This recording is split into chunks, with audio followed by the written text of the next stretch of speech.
दोस्तों आज है 21 अप्रैल 2026। आज की इस वीडियो में स्पेशली बात करेंगे ओला इलेक्ट्रिक मोबिलिटी लिमिटेड के शेयर के ऊपर। अब क्या ओला का शेयर एथर एनर्जी से बेहतर है? क्या हमें ओला छोड़कर एथर में निवेश करना चाहिए? बहुत सारे सवाल आते हैं क्योंकि देखिए कंपटीशन दोनों ही कंपनी के बीच में अभी से नहीं, बहुत पहले से चल रहा है। तो क्या ओला अच्छा है, एथर अच्छा है, इसके ऊपर बात करेंगे। ओला के क्वार्टर 4 के आंकड़े मैं आपके साथ शेयर करूंगा, साथ में थोड़ा टेक्निकल एनालिसिस भी करेंगे। तो वीडियो बहुत इंपॉर्टेंट है, बहुत क्रूशियल है, वीडियो को ध्यान से देखो। सबसे पहले आप देख सकते हो ओला इलेक्ट्रिक का शेयर 70% ऊपर गया अप्रैल के महीने में, क्योंकि सेल्स का रिवाइवल हो गया। सेल्स का रिवाइवल कैसे हुआ? ओला ने मार्च में पोस्ट किया 10,000 यूनिट की सेल, है ना, 10,000 यूनिट की सेल यहाँ पर पोस्ट करी। और फेब के महीने में आई थिंक इन्होंने 3,944 यूनिट बेचे थे। तो ऑलमोस्ट यहाँ पर सेल्स को अपनी डबल से भी ज़्यादा कर दिया। मंथ ऑन मंथ बेसिस पे 150% का जंप आपको देखने को मिला। तो ये चक्कर में ओला 70% ऊपर चला गया। अब 70% ऊपर गया तो उसके बाद आपको क्या देखने को मिला? तेज़ी आपको शेयर के अंदर लगातार देखने को मिली। शेयर 77% आपको ऊपर देखने को मिला। अब यहाँ पर दोस्तों ओला का कंसर्न क्या था? ओला का कंसर्न ये था कि भाई कंपनी के जो कस्टमर है उनका कंप्लेंट था कि सर्विस रिलेटेड चैलेंज कंपनी को फेस करने मिल रहे थे, कस्टमर को फेस करने मिल रहे थे रिसेंट मंथ्स के अंदर। इस वजह से आप कह सकते हो 80% ऑफ द व्हीकल अब यहाँ पर सर्विस हो जा रही है सेम डे के ऊपर। पहले क्या था कि आप अगर कोई व्हीकल आपका सर्विस सेंटर पे लेकर जाते हो ओला के, तो 1 हफ्ता 2 हफ्ता महीना भर लग जा रहा था। तो बहुत सारे कस्टमर नाराज़ थे कंपनी की सर्विस के इश्यूज़ को लेकर। कंपनी सर्विस इश्यूज़ को रिजॉल्व नहीं कर रही थी।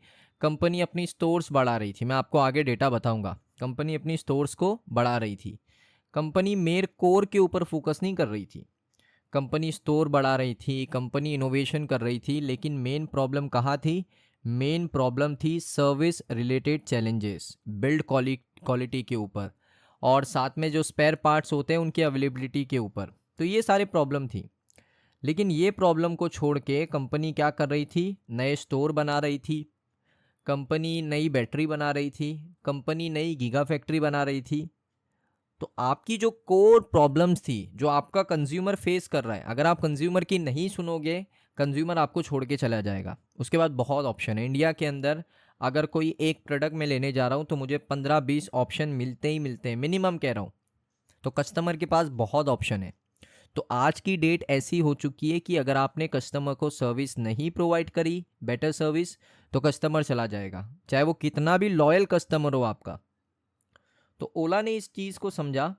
ओला ने क्या किया? ओला ने अपनी सर्विस रिलेटेड इश्यूज जो हैं उनको यहाँ पर रिजॉल्व करना शुरू किया, सबसे पहली चीज़। दूसरी चीज़, ओला ने यहाँ पर जो स्पेयर पार्ट की प्रॉब्लम थी उसको यहाँ पर ओला ने क्या कहा कि भाई स्पेयर पार्ट का जो प्रॉब्लम है मैं इसको सॉल्व करूँगा।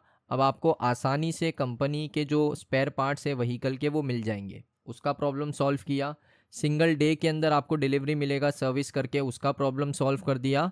तो कस्टमर ने दोबारा से ओला के ऊपर ट्रस्ट करना शुरू किया। साथ में बिल्ड क्वालिटी इंप्रूव करी है। अभी जो नए वेरिएंट आ रहे हैं ओला के, उसके बिल्ड क्वालिटी काफ़ी इंप्रूव करी है। साथ में उसने बैटरी को लेकर भी बहुत चेंजेस करे। तो ये सारी चीज़ों की वजह से ओला का जो कस्टमर बेस है वो बढ़ता जा रहा है। अब दोस्तों यहाँ पर इस वजह से ही आपने देखा होगा मार्च के महीने में ओला का सेल्स ऊपर गया। लेकिन दोस्तों यहाँ पर इंटरेस्टिंग क्या है कि एथर भी ओला को बहुत अच्छा कंपटीशन दे रहा है।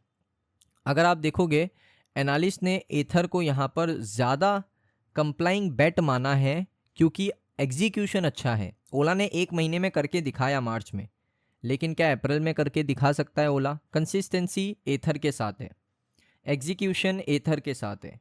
ओला ने 1 महीने में सरप्राइज किया है, क्या अप्रैल में करेगा? मैं हमेशा कहता हूँ, शेयर हो या निफ्टी हो या बैंक निफ्टी हो या फॉरेक्स मार्केट हो, कोई भी मार्केट हो, मार्केट का एक रूल हमेशा याद रखना कि मार्केट को पसंद है सरप्राइज। ओला ने सरप्राइज दिया मार्केट को, इतना बड़ा सेल्स का डेटा शो करके। तो मार्केट 77% ऊपर, शेयर 77% ऊपर। तो अभी दोस्तों यहाँ पर रिलेटिवली अगर आप देखोगे एथर का जो लॉस है वो भी कंट्रोल में है। तो ये सारी चीज़ों की वजह से एथर आगे है। अब दोस्तों ओला का जो स्टॉक प्राइस है वो थोड़ा सेंसिटिव है, थोड़ा न्यूज़ ड्रिवन है। और जैसे ये माइलस्टोन आते हैं, जैसे LFP बैटरी का एक अपडेट आया था, तो उस वजह से भी शेयर में रिकवरी आया। मार्च का सेल्स का डेटा अच्छा आया तो शेयर ऊपर गया। लेकिन एथर जो है ना वो थोड़ा सस्टेनेबल शेयर है, क्योंकि वो उसके IPO से 180% ऊपर आ चुका है। अभी उसका मेन फोकस है कि भाई एग्जीक्यूशन के ऊपर ध्यान देना है। ध्रुव जोशी है दोस्तों, एक रिसर्च एनालिस्ट है मिराई एसेट के अंदर। इन्होंने कहा कि एथर ने इन्वेस्ट किया है रिसर्च एंड डेवलपमेंट के अंदर, और उनके प्रोडक्ट अगर आप देखोगे काफ़ी डेवलप हैं। और डिज़ाइनिंग अगर आप देखोगे, डिज़ाइन मुझे बहुत पसंद है एथर का, तो एथर की designing plus build quality dependable लगता है उनके कंपटीशन से। तो एथर बहुत ज़्यादा दोस्तों आगे जा सकता है। ओला कैसा है ना, ओला दोस्तों थोड़ा सा यहाँ पर अभी अप्रोच चेंज कर रहा है ओला अपने बिजनेस को लेकर। आई थिंक उनको ये समझ में आ चुका है कि अभी कस्टमर के ऊपर फोकस करना चाहिए, वरना कस्टमर चला जाएगा। कंज्यूमर को भगवान बना के रखना पड़ता है, ये कहावत है। तो वैसे ही करना पड़ेगा ओला को भी। आई थिंक ओला को थोड़ा डिज़ाइन में चेंज करना चाहिए। और मुझे लगता है कि बिल्ड क्वालिटी पहले से बहुत इम्प्रूव है, सर्विस रिलेटेड इश्यूज़ को रिजॉल्व किया है, स्पेयर पार्ट का प्रॉब्लम रिजॉल्व हो चुका है। तो अभी चीज़ों को इम्प्रूव और करना पड़ेगा। अब आपको R&D के ऊपर पैसा खर्च करना पड़ेगा, रिसर्च एंड डेवलपमेंट के ऊपर पैसा खर्च करना पड़ेगा।